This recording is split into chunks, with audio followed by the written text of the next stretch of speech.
So, you know, when it's the night before a big trip and you just can't sleep, your mind is racing, and you're just like, oh my gosh, I've got all these things I forgot to do, and what if I miss my flight, and what if this happens, and what if that happens? So what can you do to not have that happen? Is it actually possible to show up at the airport feeling relaxed, have a relaxed journey, arrive relaxed for your digital nomad adventure? I'm here to tell you it absolutely is. Woo! And I'm going to tell you exactly how you can prepare yourself to really prevent and also address travel anxiety in today's video. So if you are new here, welcome back to my channel. My name is Una English. I am a digital nomad. And on this channel, I really take you through all of my top digital nomad tips for how you can really achieve the best type of balance in between your work, in between everything that you're doing outside of work, for your mental well-being and just generally your physical well-being as well. So it's such a pleasure to have you here. If you are here for the first time, welcome. If you like this video, please consider subscribing and giving this video a thumbs up so that I know to create more videos like this in the future. Okay, without further ado, let's get stuck right in. So the first thing that is really, really important to kind of prevent travel anxiety actually needs to happen while you're actually planning the trip in the first place. So hear me out here, okay? So oftentimes as a digital nomad, and don't get me wrong, I have found myself doing this too, is that we really, really want to make absolutely the most out of every single moment, out of every single cent that we're spending financially, because obviously going on a trip like this is a financial investment. But in doing so, we're kind of sacrificing on our own boundaries and our own energy levels of what we realistically can commit to. So what I would say the first thing to do is to actually really have a look at what you have planned in terms of activities outside of work, and then what you actually have going on with work, and seeing, is it actually feasible energetically for you to do all of these things, and just to be really, really honest with yourself. And now this will require a little bit of kind of understanding of your own personal energy levels and how that works, and I'll be going into this in a lot more depth in other videos, but what I just wanted to touch on here is just to really be aware of kind of what your capacity is.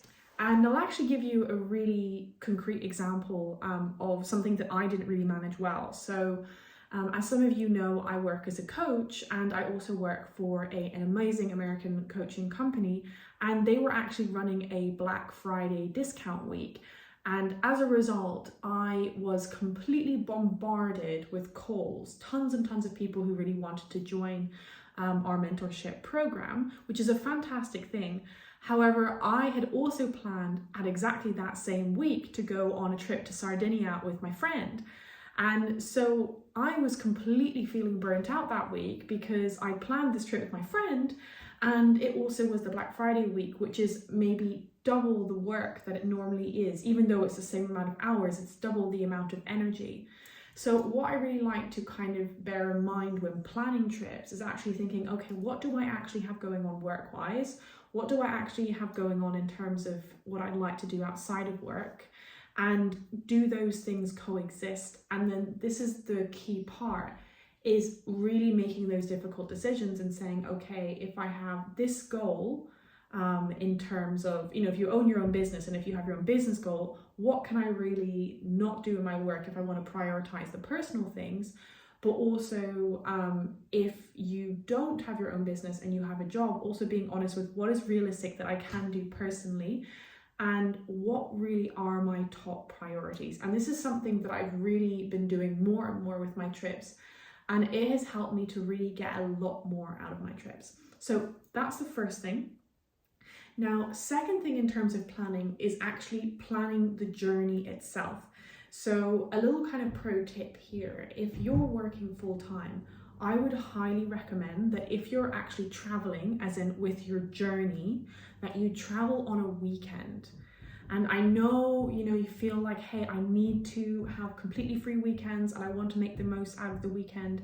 And hey, maybe if you're just traveling a short distance, like just an hour flight or maybe 2 hours flight, it's fine.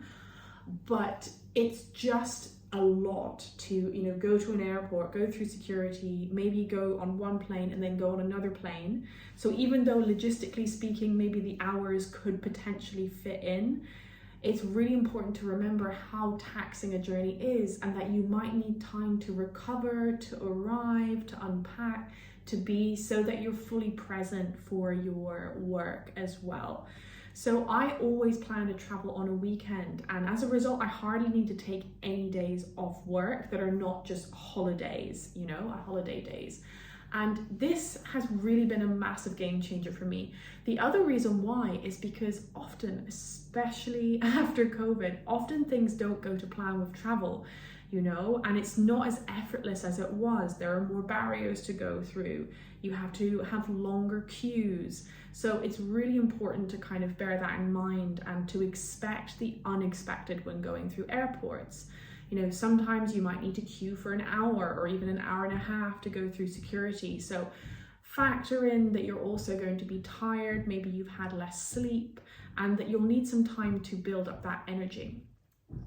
And a point on energy and sleep here. So if you're not sleeping enough, which often can happen if we're stressed before travel or just generally stressed or anxious, is that our sleep can be impacted and we can build up something called a sleep debt. Basically what it means is that our body is missing the sleep it needs from the past, and therefore we need to actually catch up on that. And especially if we're going through more stressful times physically, like going on a journey, our body actually needs more sleep than it normally does in its day-to-day life.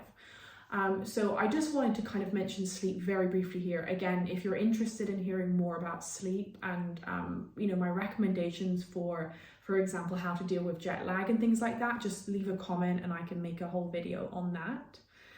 The next thing I really wanted to kind of mention is communication. And this is a really interesting, important one. But one thing that I always kind of started to feel guilty about is when I went to visit my family or went to visit my friends. And because I'm traveling every month pretty much, a lot of my friends, they'd be on holidays, right? And we'd be going on a holiday, but I would have to work. And then I would feel really guilty for not taking that time off, even though I just have a certain amount of time per year that I actually can take off. And so just communicating and being really clear with kind of your boundaries of what your needs are in terms of space, and that, communicating with your friends that it's not that you don't love them and you want to spend time with them, but this is sacred time that you need for work and for productive time. And this will really help with the travel anxiety, because if you know in your mind that you have a kind of a settled place to arrive to, and you know that everyone's on the same page, you've kind of set realistic expectations there, you can know that you're in a great position to really, really enjoy your trip. And so these are kind of the main things that I really, really recommend to kind of prevent travel anxiety. Now, I wanted to touch on briefly, what if, you haven't done all of those things? What if you have done all of those things, or even you haven't done all of those things, and you find yourself, really, really anxious the night before a trip? Like, what can you do to see how you can get some sleep? How can you address this? So what I would say is, of course, I've had a couple of occasions where, shit has hit the fan, right? Things have gone crazy and it just has felt like everything is all over the place because of just personal things going on. And so it just hasn't been relaxed. And here are some things that I do in the moment that really, really benefit me. So the first thing that I typically do is actually go and have a shower and just imagine, I know this is going to sound kind of funny, but just imagine that all the negativity, all the fear, all the worry is just leaving your body as you're in the shower, and just really have a kind of a cleansing experience. The other thing I like to do is what's called grounding, and if you have access to like grass or outdoor or nature, to actually go into nature and just feel the sensation of the grass under your feet and just take some deep breaths. So the next thing I like to do, which is something that probably every single self-help coach person talks about, but that's because it works, is meditation, okay?